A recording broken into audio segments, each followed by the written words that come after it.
Амансыздарбы, кадырман телекөрүүчүлөр, кутмандуу күнүңүздөр менен эфирде кайрадан чактыш көрсөтүүсү. Бүгүн биздин студиябызга келген меймандарыбыз бар. Эгерде көзү тирүү болгондо, белгилүү оон чаткаруучу, элдин сүймөнчүлүгүнө ээ болгон Жолдошбек Мамажанов 69 жашка чыкмак. Тилекке каршы арабыздан кеткенине бир топ убакыт болсо дагы анын экинчи өмүрүн улап келе жаткан анын оондору бар. Дал ушул оондору тууралуу сөз кылалы деп бүгүн биздин студиябызга шакирттерин, бир туугандарын чакырган болчук. Студиябызга кош келипсиздер. Кутмандуу күнүңүздөр менен мынакей менин жанымда отурган Мамытжан Мамажанов агабыз жылда туулган күндө биздин студиябызга келет. Бир саат агасы тууралуу сүйлөп, өзү дагы ырдап, оондор тууралуу сүйлөшүп атайын бир сааттык эфир куруп кетебиз.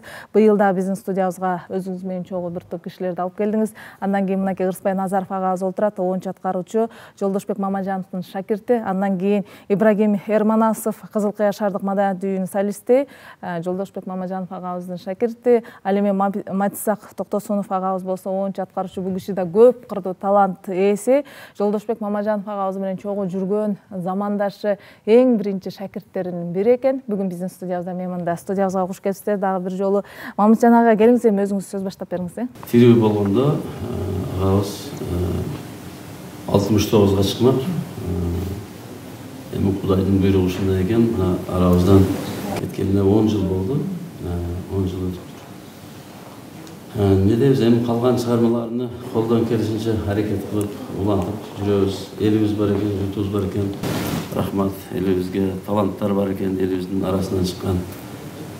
Ошолордун катарында эле мына бүгүн студияга биз чогуу келген замандаш катары, шакирти катары бир туугандай болуп чогуу жүргөн ушул Матисак агайды чакырдып алып келдик. Мына бул киши дагы менден дагы көп жакын жүргөн, билет, көп нерселерди айтып берет деп ойлойм. Андан кийин мына Ибрагим Эрманасов деген бул кишинин атасы менен катташканбыз. Мен агам менен Эрманас агай экөө чогуу жакшы жүрүшкөн, булардын үйүнө барат эле. Ошентип мына бул киши дагы Ибрагим Эрманасов дагы оончу болуп калды. Ошол кишинин таасири мененби десе болот. Андан кийин Ырысбай Назарович дагы өзү менен тең экөөбүз доспуз. Ушул 7-чи класстан баштап дос болгонбуз. Ошол мезгилден бери аккордеондо катыра ойногон, өзүнүн оондору менен. Анан ошол кишинин назарыга илинип, мен агам Жолдошбек Мамажановдун назарыга илинип, ушул кайсы жерге барса эрişти болот эле. Мага караганда жакыныраак жүргөн бул дагы. Анан ошондой улуу адамдарды көп бирге жүрүшкөн. Мисалы үчүн мен билгенден бир Жалил Садык менен чогуу барышып, жоголушуп кетип, биз буларды издеген күндөрүбүз болгон. Ошондой болгон. Чыгарманчылыкта деңиз, Матисага чогуу жүргөн замандашы катары эң биринчи шакирттердин биримин деп атасыз. Биринчи шакирт болуп түшкөн кишилердин бири экенсиз. А кишини Мамытжан ага жогоруда айткандай, Мамытжан агадан дагы көбүрөөк сиз жакшы билет болушуңуз керек а кишини, кандай киши болгонун. Ооба. Мындайча айтканда бизде Кадамжай районунда илгери Сейил деген 68-72 жылдары Сейил деген ансамбль болгон. Анда Фахриддин Баяковдор ойношкон. Эң алгач окууну бүтүп келип. Кийин ошол Сейил деген ансамбль жоголуп кеткенден жоюлуп, алар ар кайка ишке кетишти. Фахриддин Баяков бияка келди. Кыскасы ошондон кийин 74-жылы Жолдош аке менен экөөбүз чогуу ишти баштаганбыз. Ошондо Жолдош аке Өзбекстанга түшүп, жүргүлө барып издеп табайлы деп ошол жактардан аппаратураларды таап, бик деген аппаратура бар экен, немецкий, немистердин аппаратура. Ошондой эле Музима Яллана деген гитаралар бар экен. Көрсө Музима Яллана бул ошол бренд инструменттер турбайбы азыр деле. Ошол барып инструменттерди таап келип, Өзбекстан менен сүйлөшүп, биздин эме бухгалтерия менен сүйлөшүп, кыскасы перечисление менен, акча которуу менен ансамбльди толуктап алып, ошондо Жаңырык деген ансамбльди чыккан. Жаңырык эстрадалык ансамбль. Анда кимдер болгон? Анда Жолдош аке өзү болгон. Ударнингде Жаныбек Ташев деп бир мен досум бар эле. Бас гитарада Яхия Атабеков, ритм гитарада таппай калдым эмени Шакировдордон да баягы Усман Шакиров дагы агасы бар да. Роза Шакированын агалары болот. Мамат Шакиров. Ал көрсө бизге каникулда эле келип ойногон экен, көрсө политехнический институтта окуучу экен да. Ошо каникулда келип бизге ансамблге катышып, кыскасы ошондо жаңырык эстрадалык ансамблени ойноп биринчи жолу чыкканбыз. Азыр мен ойлоп көрсөм, ошондо биз ушунчалык чыккан экенбиз. Ошо Кызбурак ансамбли бизден кийин чыккан экен. Биз мына эмедеги кимдин ансамбли бар эле го Бишкектеги, Чорок Кожомжаровандан кийин дагы ким. Ошол ансамблден кийин эле ошол биздин Сейил менен жаңырык эстрадалык ансамбли чыккан экен. Бардыңыздардын жаш кезиңиздер сүркүлдөгөн. Ооба. 30га чыга элек кезиңиздер. Анда айта көрөбүз. Чачтар кудрявый болсо. Сагынага дагы бир Жолдош экенин бир нерсеси мага шагирт устат катары эсептейм. Мени өзүмдү ал кишиге өзүмдүн ушундай бир таазим кылам, талантыга. Андан тышкары бир зымды алып келип мындай кылып түтөтүп туруп бирдемеге. Мынан карма деди, мынан кармадым. Мындеп тийгизчи деди. Ошондон кийин мен аппаратты бузулса мен оңдой турган болуп калдым. Усилительдерди, бүт микрофондорду өзүм оңдойчу элем да. Ошо Жолдош эке мындай кыласың, айтып турат эле болду. Ошентип бизде азыркыдай усилительдер, азыркы аппаратура кайда? Лампасын салып алабыз, чөнтөккө күйүп калганда алмаштырып коебуз. Кыскасы ушинтип ошо. А киши менен канча жыл чогуу жүрдүңүз? Ал киши менен эми чогуу иштегенибиз маданиятта. Маданиятта мен өмүр бою эле иштеп келе жатам, аралашып келе жатам. Ал киши деле чогуубуз. Андан кийин деле канча жолу бир дагы бир эскере турган нерсеси бизге атайын бир ошол убакта бирдеме план жүктөлчү да. План жүктөлчү дагы жок дегенде бир жылда 3 спектакль чыгарчу элек. Ошондо Жолдош эке өзү режиссер, өзү сценарист, өзү баягы сценарий жазып, анан художниктерди таап келип сүйлөшүп, сахнаны көркөмдөп жасалгалачу да. Ошондо комиссардын ролу тийиптир. Комиссардын анан колго баягы канга боелгон билет деген спектакль эле. Сен мен ошондо кайсы ким болду деп ойлойсуң? Сиздеби? Мен полиция болгом. Бая партизандарды кармап токойдон деп. Анан ошондо сыртка чыксак концерттен кийин бүт бардыгы мени жаман көрүп атат, баягы саткын деп. Мен жаман ролду беришиптир мага деп. Көрсө мен ошол ролду жеткирип аткарганым үчүн ошо элдер мени жаман көргөн экен, баягы полиция дешипчи. Кийин мен сыймыктандым. Ошондой оң же терспи кандай рол болсо дагы ошо жеткире аткарганыма мен сүйүндүм. Андан сырткары ошо Жолдош эке комиссардын ролу. Өзү рол аткарат, өзү режиссер, өзү сценарист. Азыр Жолдош экенин көп ырларга көпчүлүк маани бербейт да. Мен бир жерде кече жакында эле кайрадан карап отуруп 2016 жылы Көчмөндөр оюнун көрүп чыктым. Ошондогу режиссер, ошондогу сценарист, ошондогу уюштурган адамдарга мен ичимден ушунчалык таазим кылдым. Баягы башында башталып келип туруп Манасты айтып, Манастан кийин эле ошондо Айым Айылчиева баягы ак батаны ырдаган экен. Бул кыргыздын салты боюнча биринчи балдарга ак бата да. Ушу ар бир тойго барсам, же маарекелерге барсам эстеп калам да. Мындай карасаң, азыр бир умумалик деген бар. Астына чачык тилип койгон, барасың, өзүң жууп, өзүң кетесиң.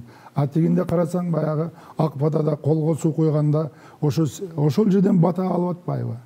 Ошол жерде согуп, ошол жерде рызкы кетип атпайбы? Мен айтам да, эгер сен тойкулчу болсоң, 2 жаш өспүрүмдүн белине чарчыны байлап койсоң, кур байлап койсоң, ошолор кечке чейин сүйүнүп туруп, ошо кечке чейин келген кеткен адамга колго суу куюп турат. Жакшы. Рахмат. Мат ага. Андан бери мынакей олтурган шакирттери аккордеон астында отурат. Азыр ошол Жолдошбек Мамажановдун мыкты оондору бар. Бүгүнкү күнгө чейин эл арасында ырдалып жүрөт. Укканда баардыгыбыздын жүрөгүбүз эс алат жөт дегендей керемет чыгармалар. Ошол чыгармалардан аткарыңыздар, анан кийин сөз уланталы азыр. Кайсыл чыгарманы ким сиз аткарасызбы, келиңиз? Элестер деген. Элестер,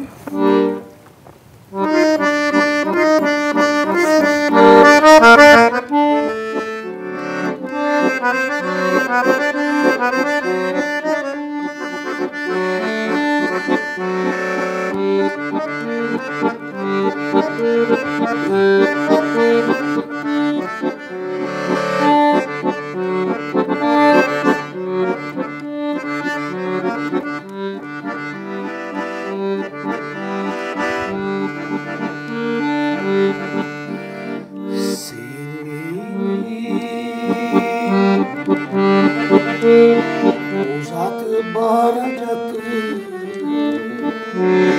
açmuçuday hiçbir sırdı kayra jutu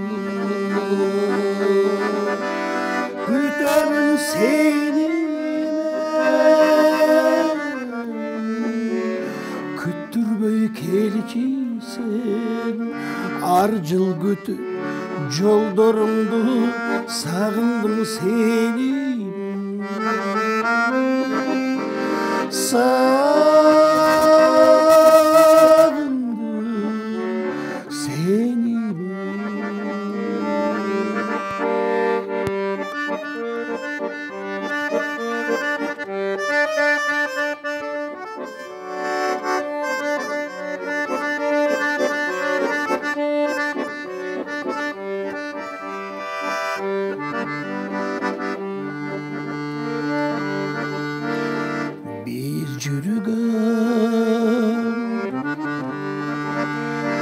Aylı tündür artta kaldı Biz üzgün jipar güldür jatka kaldı Kütümün seni Küttürböy kelçisen Arjıl götü жолдорумду сагындым сени сагындым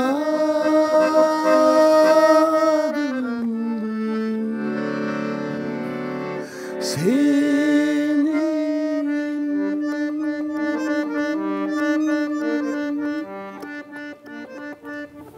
Келде, бар болуңуздар. Аман болуңуздар. Рыспай Абдыкадыров, ушул Жолдошбек Мамажанов, Чубак Саттаев агаларыбыз аккордеон көтөрүп мыкты чыгармаларды аткаргандан кийин алардын артынан ондогон, 20лап көптөгөн аккордеон көтөргөн шакирттер чыкты да, алардын баардыгы Рыспайдын, Жолдошбектин, Чубактын шакирттерибизде бүгүнкү күнгө чейин сыймыктануу менен айтып эскерип келет. А кишиге шакирт болуп жүргөн кишилердин бири катары Рыспай ага, сиз дагы олтурасыз. А кишини эскергенде бүгүн мынакей сөз кылып атабыз. Эмнелер жөнүндө айткыңыз келип атат, устатыңыз жөнүндө? Анан мен эң бир эсте калган күндөрүм биринчи эме мен 80-жылы Маданият үйүнө ишке жумушка кирип, анан 1 айлык курстар болчу алдым мезгилде. Би боюнча Бишкекке барып, ошол жактарда Кубулжу менин ылларым деген передача болчу эле. Анан ошого билет алып бардык. Чогуу жүргөн эмелер менен. Анан барсак, Кадам жайдан Бишкекке бардыңыздар атайын? Жок, Бишкекте окууга баргам. 1 айлык курска. Анан ошол жерде Кубулжу менин ылларым болуп, концертке анан барып отуразым мен Жолдошбекти билем, бирок эме жакын эмес элек да. Анан ошол мезгилде барды Бабарашан Тургунбаев, популярный ошолор, Исраил Неманбаевтар, анан жанагы эң көп ырдаган Бабарашан Тургунбаев болду. Үчөөдүр да. Анан калгандар экидендер да, бирден ырдагандар болду. Жолдошбек Мамажанов чыкканда мен қалып айтпасам 9 ырдады. Токтолой. Халықтар елдер шығарышпай қойышты. Қол шашып шығар. Ошондо мен группалаштарым, курстагылар бар. Қол чабышып туруш болгон, баары турушуп. Ошондо бир жакшы күндөрү көргөн. Көз алдыңызга элестет. Анан бул киши эмелер менен өзүнүн чыгарган манай жазуучулар менен, акындар менен өтө жакшы мамиледе болчу. Мына азыр Жайыл Садык деп жатат, ошол аксакал менен Эсенгүл Ибраев деген аксакал менен, акындар менен Ысык көлдө көп дем алыштарда бирге болгонбуз. Ошолордун арасында мен кызматта жүрөм да, ырдап жыргата билем. Аккордеон көтөрүп алып барып, мындай кылып. Бирок ошол кишинин ар бир күндөгү ырдаган ырларын угуп жүрүп, бир канча таасир алып, өзүңүзгө тажрыйбачы болуптуңуз. Ошол. Жакшы. Жакшы, рахмат. Биз Мамытжан аганы биринчи жолу көргөндө чочуп кеткенбиз да. Жолдошбек Мамажановду көргөндөй болупчу. Көрсө бир тууган иниси ушунчалык окшош. Булар сиздер өзүңүздөр 8 бир туугансыздар. Барыңыздар ушундай окшошсуздарбы? Жок, мен окшошуп калган экенмин. Балдардын арасынан окшоштору барбы Жолдошбек Мамажановго? Сиздей окшошу барбы? Менчелик окшошу жок болсо керек. Билбейм. Туура айтасың. Биринчи мындай эле көргөнүңдө чочуйт. Селт деп Жолдошбекке кирип келгендей чочуп кетесиң да, анан кийинки бул Мамыт алыга деп коесуң. Жакшы. Мамытжан ага, өзүңүз деле агаңыздын ырдаганын көрүп, сиз деле аккордеон көтөрүп күндө ырларын аткарып атасыз. Анан сурайын дегеним, сизден ар дайым эфирге келгенде сурайбыз. Бул иретте сурагым келип атат. Жолдошбек Мамажановдун 10 баласы бар, Анан а киши негизи жашоодо кандай жашады? 58 жыл жашады. Мен 58 жыл жашаган болсо, мен өзүмдүн жеке пикирим боюнча 58 жыл жашка чейин, мисалы үчүн баягы кассеталары бар, дисктери бар, ошолорду көргөндө 40 жашта концерт отчет, концерттерди берген кассеталар бар да, концерттери бар. Анан бир жерде барып Бишкектеги болгон концерттер, мисалы үчүн азыр YouTube'да да жүрөт бардыгы. Ошону көрүп туруп айтам, значит, биздин бир туугандардын ичинде ошол жашка чейин келип, мисалы үчүн ушундай ийгиликтерге жетишкендигине мен аябай мындай ыраазы болом, сүйүнөм. Анан наам жөнүндө, мисалы үчүн Тажик Республикасына постоянно баягы эгемендүү күнгө барат эле, ошол жерден бирок мына Абдухалим Райымжанов деген гематолог врачыбыз бар, ошол киши өзү катышкан, ошол билет. Тажик Республикасынын маданиятына эмгек сиңирген ишмер деген берген да. Берген. Анан эми бул бар нерсе. Анан кийин ошону дагы неме кылбайт да, бул постоянно эгемендүү күндөргө анча-мынча чакырып турушат эле. Тажикстанга барып турчу. Тажикча ырдайт, өзбек мындай индияча да ырдайт, Анан ошентип эме кылган кийин мен дагы көп нерсеге, мисалы үчүн алдым, жуттум эмес эле да, мындай. Анан ошонусуга мен тарынат элем кээдечи. Мен себеби сиз ушундай адам элеңиз, сиз эмнеге улай менен үй салып атасыз деп бир эки жигит келди. Отурат, эртең менен 9-да барсам, мындай немеде отурушат. Мен өзүм жасап койгом, мындай тапчан шөре деп коебуз, отурат эле. 9-да келдим, анан келсем, ушинтип эки бай жигит, бири эми аттарын айтпай эле коеюн, чоң иштерде иштеген, бирөө мына Кызга семен заводуна иштеп аткан жигиттерден баары отурушкан экен. Анан ошолор айтып калды, жоке, мындай жийиркеңдүү үйүлү как-то бир өзүнчө неме кылып айтты. Зачем сизге лайдан дубалдын кереги? Давай сизге мен 30 000 кирпич түшүрүп берем. Мен сементini берем, опалубкасын, арматураны берем. Давай мына өнерге келиштирип туруп эки этаж үй салып коеюн дедилер. Анан мен эми үмүттөнүп турам, мен алса экен дейм да. Оюм төлгө алса. Desem keldi dagım deyip, jigitler, gördüңөр mana biz topraktan kelgenmiz, toprakka ketebиz. Албай койду. Men buyakka boldu mana dual neme ulaydan jasayatып, DSШ болот. Men sement, ziveska деген жабыштырбайм, мен хб материал жабыштырам, анан жакпаган күнү башкасын жабыштырам, ошентип жашайм. Бирок ошол ылайдан курулган үйдө чоң талант жашады ичинде. Ошондой болду. Анан эми ошо эми баягы эми талант, мисалы үчүн баягы наамга да, наамга жүгүргөн, мисалы үчүн биздин 2005-2000 жылдары деле мисалы үчүн канчага ким канча сомго наам алгандарını билип, ызаланып аябай жинекелет эле да, ушуну зачем сатып алат? Зачем? Бул көн алыш керек эле эгер ошого. Анан бул кишиге айтат эле, мына немелер, күбөлөр болсо керек азыр ааранда. Ушундай кишилер, эгер мен ошого татыктуу болсом, алып келип койгула деп. Анан кийин приемго чакырган базар күнгө туура келип, Шамшыбек Өтөбаевга болгон, экөөнүн приему бир күн акам кирбей койгон. Эмнеге десем мен Өзү барбай койгон экен да. Киргенде болот эле. Анан Наам алмаган? Наам деп эл берип наам бар экен, ошого сыймыктанабыз биз. Элибиз сыймыктанат, эл дагы айтат. Мисалы үчүн комментарийларды окуйбуз, кайсы жерде YouTube'да болобу, башка болобу, эч качан жаман сөздөр жок, только жакшы сөздөр. Ошол артынан калган жакшы сөздөр ошол жетишет. Анан эми наам тууралуу өзү эми каалагандай, мисалы үчүн эгер мамлекетибизде бир күн келип, кимдир бирөө Рахман Разыков айтмакчы, бир күн келип бул киши маданият үйүнүн атыны берип коюпсуңар, бул ким болгон, шахтер болгонбу, башка болгонбу дегендей мамлекетибиз азыр берип коюш керек эле. Жолдошбек Мамажанов атында маданият үйү бар да, атын алган, Жакшы.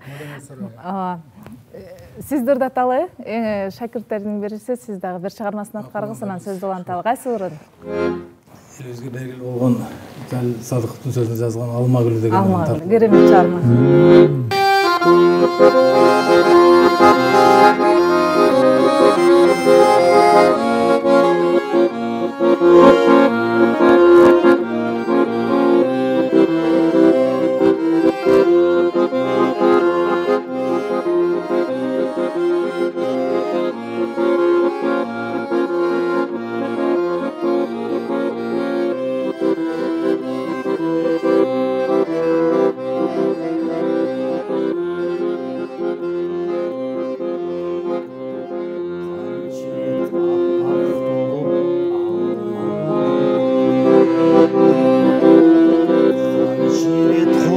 Düştü güldün bürün, kalgan demal gülüdürdün daldasından. Kız jandap жүргөн кезим geçe günü.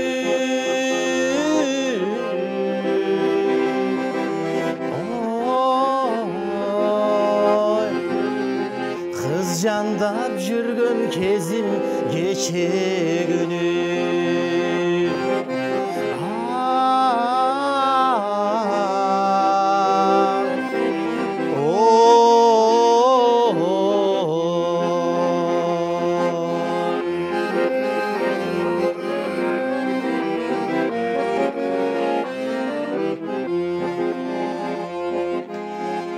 İşenbeyim sen olgaydın desem ağa, bozulan emes belem geçe ganam.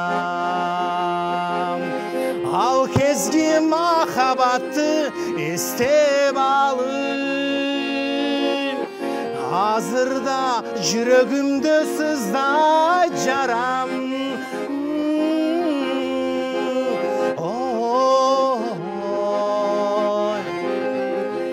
Hazırda жүрөгүмдө сыздай жарам.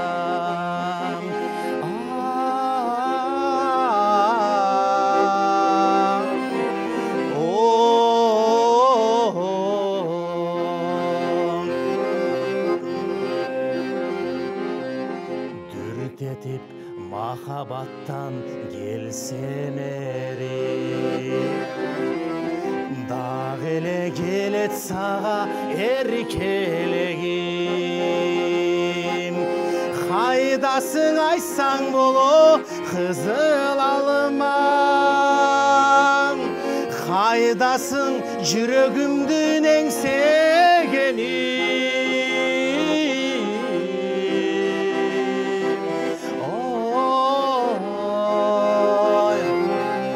Қайдасың жүрегімдің еңсегені?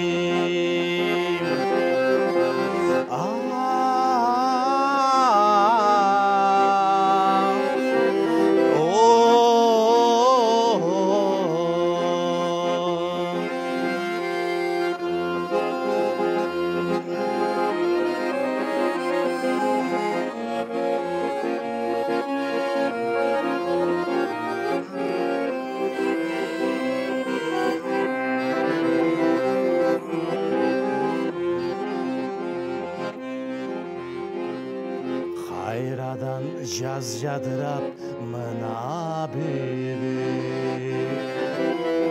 аралап тиктеп турам алма гүлін. Елесің көз алдыма келе қалын, уғылды құлағыма сенің үнің.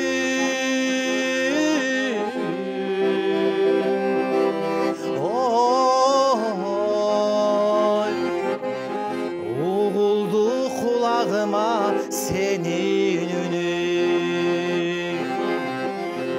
Ay,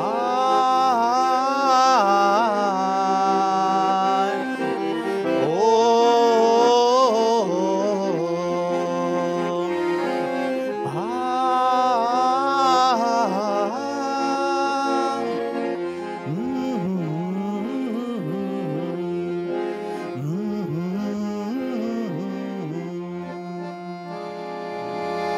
Ай баракелде, бар болыңыз, аман болыңыз. Мамытжан аға, ағаңыздың ырлары радиодон, теледен, анан шакирттери ырдап атканда сизде кандай сезимдер болот? Енді сезімдер bir жағынан баяғындай өкіну ішкі дүниемнің өрттенгендігі сезіліп қалышы мүмкін. Себебі ушул ырды өзүнөн угат-электен мурун өзүнүн аткаруусунда радиодон угат элек. Ушул жетишпегендиги запистерин угуп калганда, мисалы үчүн башка бирөө аткарып атканда ушундай толкундануу менен ички дүнүйөң ушундай неме болбосун. Анан кээде bir жагына алып барасың, сүйүнөсүң. Себеби ушул өтүп кеткениге канча жыл болсо дагы ушундай жакшы чыгармаларды жараткан экен. Ушундай элибиз ырдап жүрөт деп сүйүнөсүң. Анан өзүнүн дагы айткан бир сөзү бар эле, эгер бирөө ырдап аткан болсо сен ырыңды, значит кимдир бирөөгө жаккандыгы, элибиз ошол нерсени кулагы жүрөгүгө жетип ырдаган болсо, значит жакшы дейт эле. Анан бардык ырлар ырдалып атабы же ырдалып эле ырлары барбы? Ырдалып эле ырлары бар. Анан мен дагы не десе болот, баягындай музыкант болбогондугума байланыштуу өтө күчтүү, анан жеткиликтүү аткара албайм дейм дагы ошол жүрөт. Азыр мисалы үчүн сагындым деген ыр бар, бүт жалпы Кыргызстандын баардык мигранттарга арналган ыр бар эле баягы. Сагындым деген, э? Сагындым деген ютубта жүрөт. Баардык 7 областты атап өткөн аябай сонун ыр бар. Аларды дагы аткарса болот. Анан көп ырлар. Демек ырдалып эле, аткарып эле, элүү эле ырлары бар. Ырлары бар. Анан мен колдон келишинче өзүм анча-мынчасын ырдап атам. Мен колдон келишинче кардем басалып, анан эстрадный ырлары бар өзү. Да бербейсизби? Мен таланттууларга бергемин. Телеге эмес, таланттуу кишилерге ырдаган адам. Берип атасызбы? Эми сурагандарга берип атабыз.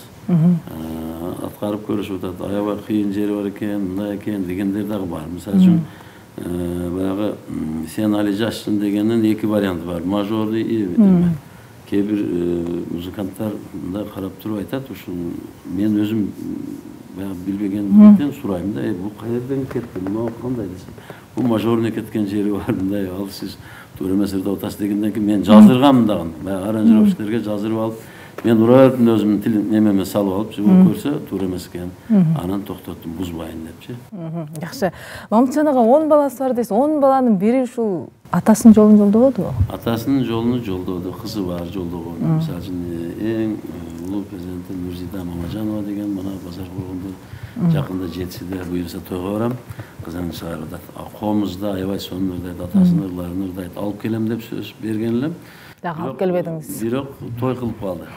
Той кылып эми ушундай экен, Бишкектен өздөрү келип даярданышууда дайырлай. Бирок ал кишинин талантын тарткандар бар, балдардын арасында. Анан Максатбек деген үкем бар эле, ал эми намазга берилип көбүрөөк эме кылып калды. Анан эми качан менин алдыма келет экен, ырдаш мүмкүн эмес, мусулманчылыкта дейби деп коркуп жүрөм. Айтпай жүрөсүз. Жакшы. Мамытжан ага эми бир тууганга ушунчалык күйөт да. Бир туугандын белгиси ушул болуш керек. Өзүңүз музыкалык билим албадым, жакшы түшүнбөйм деп атасыз. Ошо агаңыздын атын өчүрбөйүн деп аккордеонду үйрөнүп, ырын ырдап, шакирттерин чогултуп ар дайым жылдыга келесиз. Бул дагы бир тууганыңызга күйгөнүңүздүн, бир тууганыңыздын талантын сыйлаганыңыздан кабар берет. Дагы бирден чыгармасын аткартайлы. Сиз өзүңүз да бир чыгармасын аткарып бериңиз анда, келиңиз. Азыркы аткарыла турган чыгарма Сен али жашсың деген чыгарма Жалил Садыктын сөзүнө жазылган. Анан кимдир бирөө жашыраак жеңелерим тийишип койсо керек. Ошон үчүн мүмкүн Сен али жашсың кой деп өзүмдүн эмен токтоолук кылып. Ошон үчүн ошо кишиге арналса керек. Эми мүмкүн анда Сен али жашсың.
Asmanda kança kuşlar uçup öttü, ayttırdım bardığına ağzı büyüttü.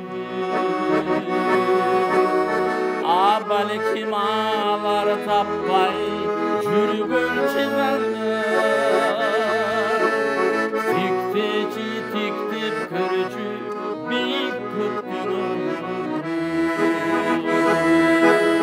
Sen andan suyuların ırgap jattın, men bolsam tunduragan oygo battım ey. Arkası derinin kese tiştedim de ökündüm gökderisini aboy boyandı. Al gönül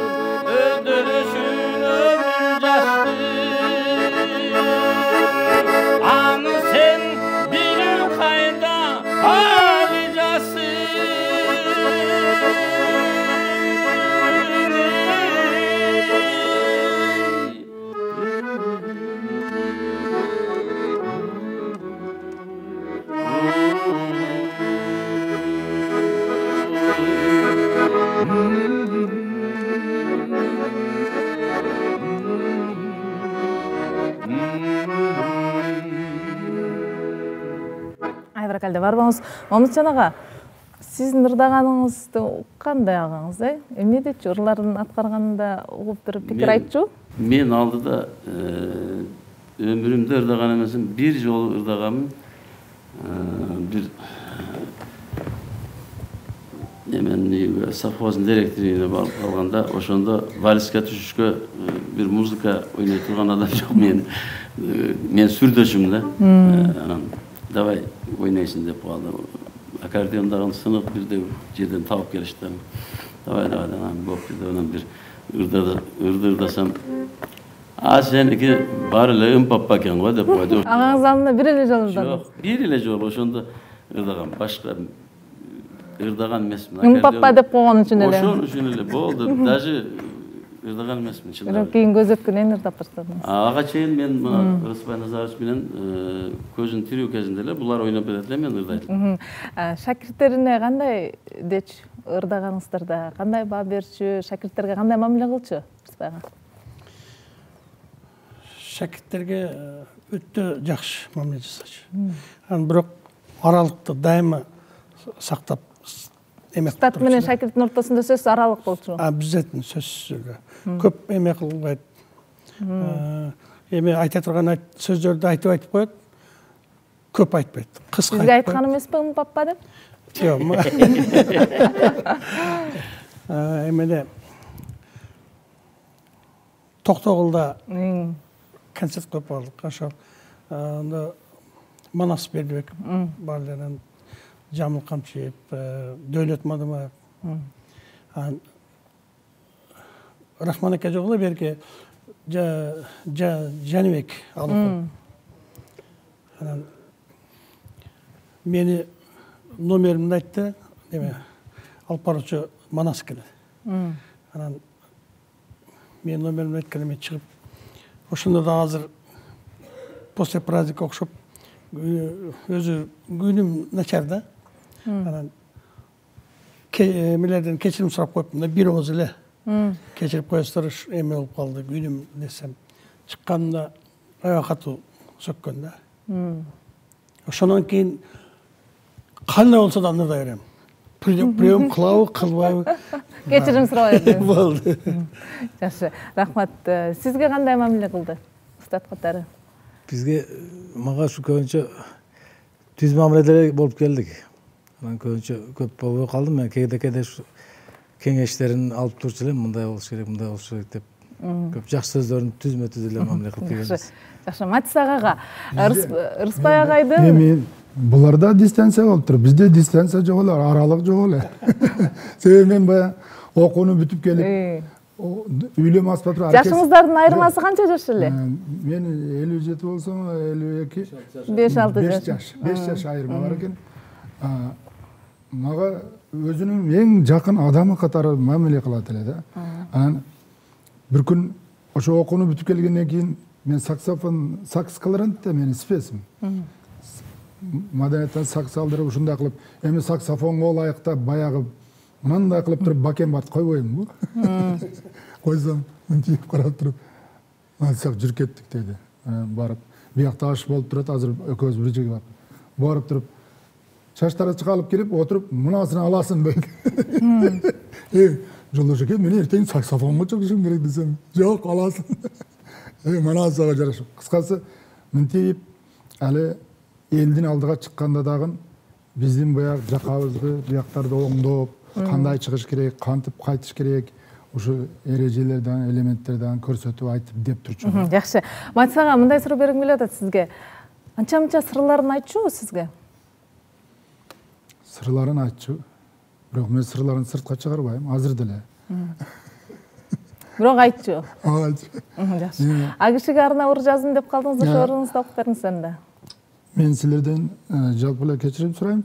Бирок себеби мен бул ырды жазып, мен телефондо жазам да, анан баягы кагазга көчүргөнгө жетишпей калдым. Окуп бериңиз. Мындайча айтканда бир жаңы сыясы кургай элек дейби. Жолдошбектен ыр ичинде сырлар калды деген. Жолдош акам ишине таң каламын. Тамаша көй кулк мүнөзү турат эсте. Askiye baştap kalsa külbey körçü. Естеп алып күлөсүң ошол кечке. Музыкалык аспаптардын бирин койбой, кыйынго деп аткаргандар бир эле. Эстрада аспаптарын сүйлөткөндө гитаралар түрлөрүнүн пири эле. Ро ойноп спектакль койгондо оңбу солбу каарманга кирип кетчү. Үйлөмө урма аспап катарынан дайрабы чоор комуз билип жерчү. Аппарат лампалары күйүп калса радиотехник өнөрүндө баштачу эле. Концертпи, фестивальбы уюштурсак, режиссер көз караштан башкачу эле. Азербайжан ырларынын ырдаганда тили эмес дилинен ырдап калчу. Тажик, өзбек ашуулага түрдүү улут угуп билеп секирип жыргап калчу. Обондору сезимине жаралганбы, элестетет сахнада ырдаганы. Сүрөтүңдү жыртпай неге сактап келем, ойлоп көрсөм музыкаңда сыйкыр барбы. Обондор көдөндөрдө калды эсте, ырдайбыз сени эскерип бүгүн кечке. Акемдин өнөрлөрүн санап өтсөм, түгөнбөйт окуясы 3 күн кечке. Жай күттүм, жай келбедиң кышка калып. Кыш күттүм, кыш келбедиң жайга калып. Ошентип 12 айым өтүп жатат, элесиң сүрөтүңдөн кайталанып. Жаткан жериң жайлуу болуп бейиштөрү, топурак жылуу болсун жумшак, топурак жылуу жумшак торко болсун. Устатым баш ийип таазим кылам, дуалар эл оозунда алкоо болсун. Матсага Жолдошбек Мамажановдун ырларынын, кээ бир ырларынын тарых таржымалын билесизби сиз? Баягы бир ырынын таржымалы Анарам деген ыры бар эле. Отуруп алып экөөбүз ошо мына жерин караган, мына мындай. Мен анда музыкалык сабатым жок. Мектепти бүтүп эле жумушка киргем. Анда мен ошончолук деңгээлде байкаган эмес экенди. Мына карасаң, мына мындай. Мына мындай болот деп. Ошол Анара деген ырдын бир жерлери эсимде, азыр бир кайрыктарда жүрөт да, ошол ырлардын кайрыктарында жүрөт азыр. Обондордун кайрыктары. Дай дара дай дай дай дай дай дай дара дара дара дара. Мамытжан ага, сиз ар бир ырдын өзүнүн тарых таржымалы бар го, ырларынын тарых таржымалын билесизби, билбейсизби? Эми бардыгын билбейм, бирок сүрөтүңгө деген ырдын билем, ошол. Кайсыл жылы жазылган экен? Баягы клип деген нерсе жок эле, союз мезгилде сүрөт кармап туруп анан ырдаганды билем. Ошол. Жеңеңизге арналган. Ал жеңебизди билем, ал киши менен баш кошпой калыштык, ошол сүрөт кармап. Баардыгын туугандары бар, анан бир күйөө баласы бар. Мурда гайда иштеген экен, немесе анан ошол дагы мен көрүп калып айтат да, ушундай болгон, сүрөтүңө ушундай болгон экен деп айтып калат. Анан эми калган ырларны мен мындай деп билбейм, ачык эле. Демек сүрөтүңө деген ырдын каарманы бар, Бар. Жакшы. Ибрагим, келиңиз бир чыгармасын аткарып бериңиз. Кайсыл чыгармасын аткарасыз? Мында азыр акыркы чыгармалардын бири болсун, эми Ошол мен деген чыгармасын. Ошол мен, тартыла билелик. Ушул эң акыркы чыгармалардын бириби? Чыгармалардын бири ушул болуш керек менимче. Омар Султанов сөзү жазылган. Ошол чыгармасын аткарып берейин.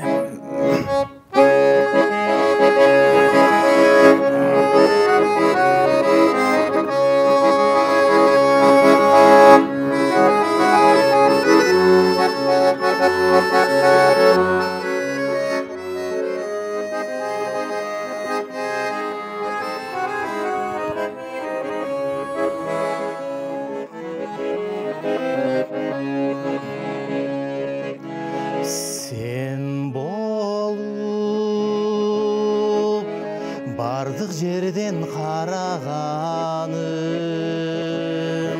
шамалдай, туш тарапқа тарағаным ашылым кетер бекен қайра баштан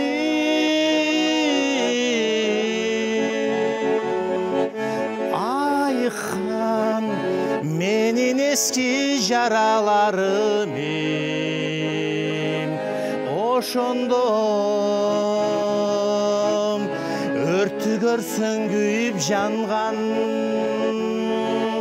су көрсің аңтарылып ағып жатқан,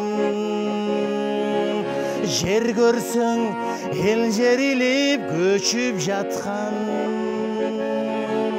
құш көрсің жалғыз ұшып бара жатқан.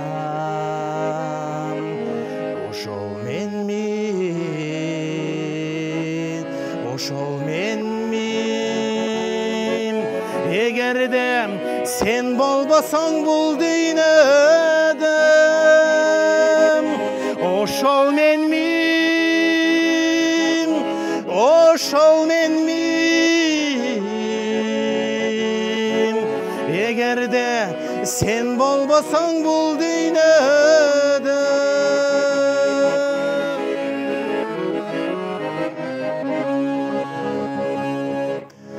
Күн болсоң көз жаш төгүп ыйлап жаткан, түн болсоң көдөй карай ит улуган, от болсоң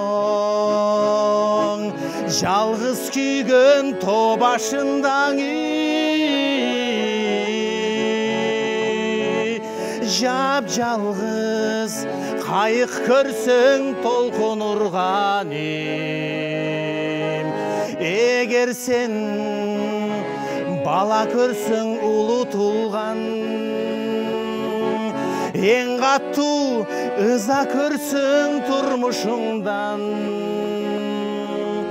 мас көрсөң ырдап жаткан, ыйлап жаткан, жаш көрсөң бир моңайып бара жаткан, ошол менмин, ошол менмин, эгерде сен болбосоң бул дүйнөдө, ошол менмин, ошол менмин, эгерде сен болбосоң бул дүйнөдө.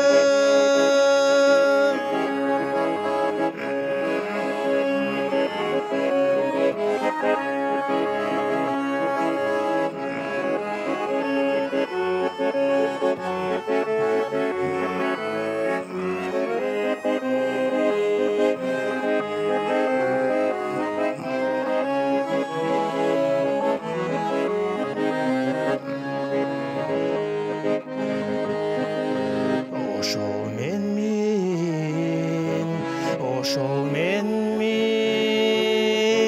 эгерде сен болбосоң бул дүйнөдө, ошол менмин, ошол менмин, эгерде сен болбосоң бул дүйнөдө.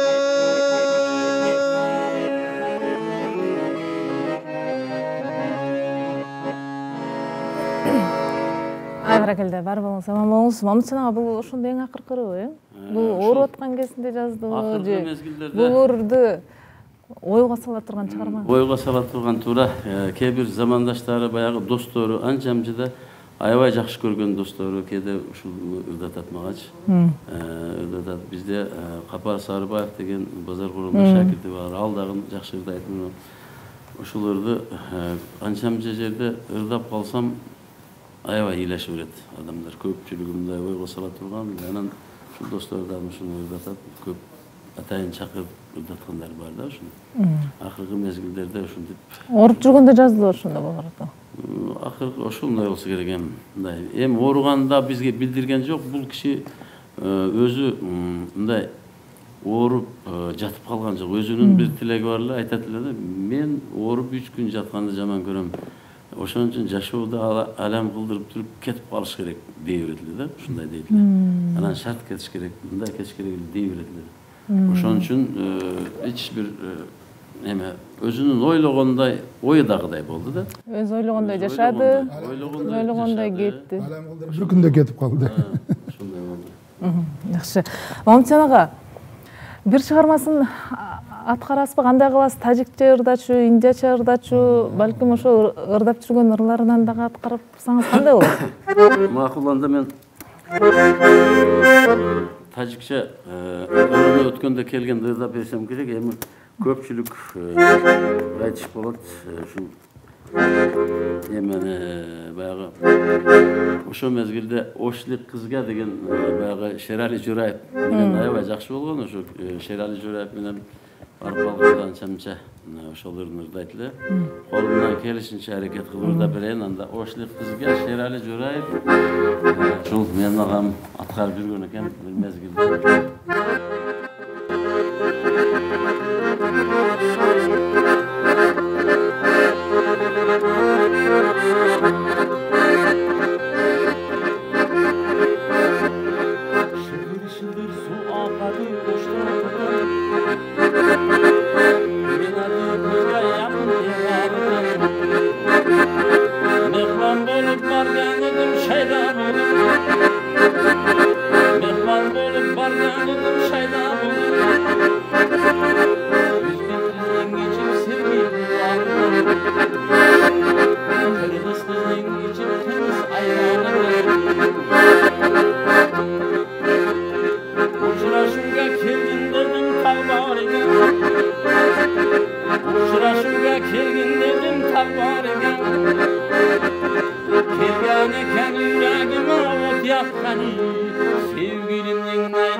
Бар болуңуз, аман болуңуз Мамытжан ага. Сизге ден соолук берсин. Анан быйыл эми мынакей 69 жашта атабыз. Кийинки жылы Кудай бурса 70 жашка чыкмак экен, тирүү болсо. 70 жашты эле бүгүнкү күндө жаш эгер жашап турса, дагы сонун чыгармалар жаралмак. Тилекке каршы кээ бир жандар бар, өлгөндөн кийин жарык өччү жандар бар, кээ бир жандар бар, өлсө дагы жарыгы жанып турчу жандар бар. Ошондой жарыгы жанып турчу жандардын бири Жолдошбек Мамажанов деп биз ар дайым баса белгилеп келебиз. Бүгүнкү күндө ырлар ырдалып атат, экинчи өмүрү уланып атат, сөз кылып атабыз, айтып атабыз, Анан эми ушундай бир чоң мааракелер өтчү, 60 жылдык, 50 жылдык, 70 жылдык дегендей. Ушундай бир жакшы бир пландар барбы? 70 жылына карата. Эмки жылы, 22-нчи жылы 70-ке чыгат экен. 70 жылга менин өзүмдүн ушул эли журтубуз колдоп кубаттап берсе, 70 жылдыгын биз жакшы жогорку деңгээлде, мамлекеттик деңгээлде өткөрөлү деген жакшы ой ниеттерибиз бар. Буюрса ошого азыртан аракет кылып атабыз, сүйлөшүп атабыз. Анан колдон келишинче өткөрөбүз деп жүрөбүз ушу. 70 жыл. Жакшы, рахмат. Өзү негизи баягы таланттуу кишилер Рыспай Абдыкадыров 12 январда төрөлгөн болсо, Жолдошбек Мамажанов 10 январда, 13 январда Чубак Сатаевдин туулган күнү. Дал ушул 3 киши чыгармачылыкка шамал болуп келип, борон болуп кетти деп айтышат да. Чыгармачылыгы бүгүнкү күнгө чейин уланып аткан, артынан шакирттери сыймыктанып эскерчү белгилүү кишилер деп айтсак болот. Тилекке каршы эми ал кишилердин өмүрү кыска экен, бирок ошол кыска өмүрдө аз жашаса дагы саз жашады деп айтсак болот. Бүгүн да мынакей 1 саат бою Жолдошбек Мамажанов тууралуу сөз кылдык. Экинчи өмүрү уланып атат деп айтып атабыз. Шакирттери мынакей чыгармалар аткарылып атат.